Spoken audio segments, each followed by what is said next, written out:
So, Michaela? Hi. So I've heard you're super gung-ho on qualitative data. Why, yes I am. Why is that? You want to kind of discuss about it? Well, there are several differences between qualitative and quantitative data, but first I'd like to start this discussion by talking about trustworthiness, that qualitative data really has a strong realm in trustworthiness. Trustworthiness means that the voice of the experience of the participants is preserved through data analysis, and the process itself is credible through audit trailing and stakeholder checks and triangulation of data. Well, to go off of that, quantitative data is very rigorous.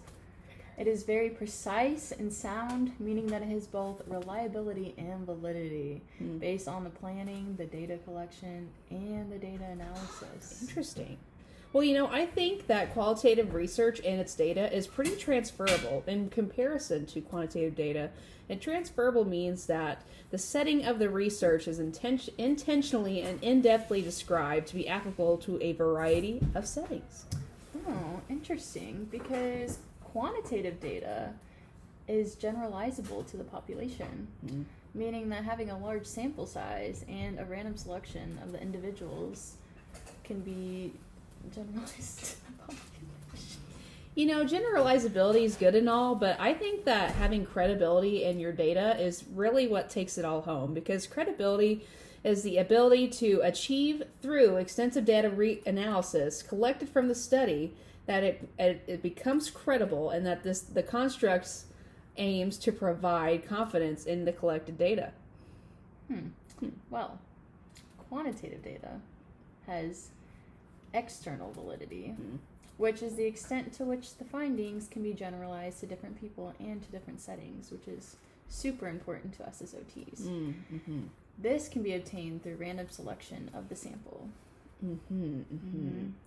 Well, going off of that, qualitative research goes off of confirmability, and it's the phenomenon at which a stakeholder's experience is preserved over the researcher's potential bias or preference over the results of the study, which is very important for OTs because we want to be able to preserve their experience since we are so client-based.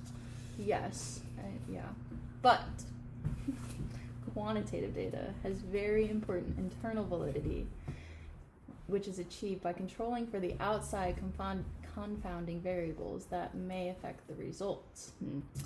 So this is achieved by having a large sample size and through random assignment to make sure your results are accurate.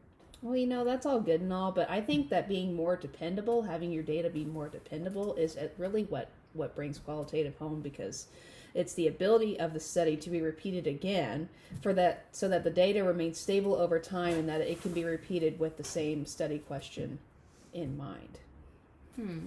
Well, I like that you mentioned dependability, because quantitative data actually has reliability, meaning that the intervention that is being tested can provide consistent results across multiple circumstances. Well, I appreciate your perspective, but I'm still gung-ho on qualitative study. Interesting.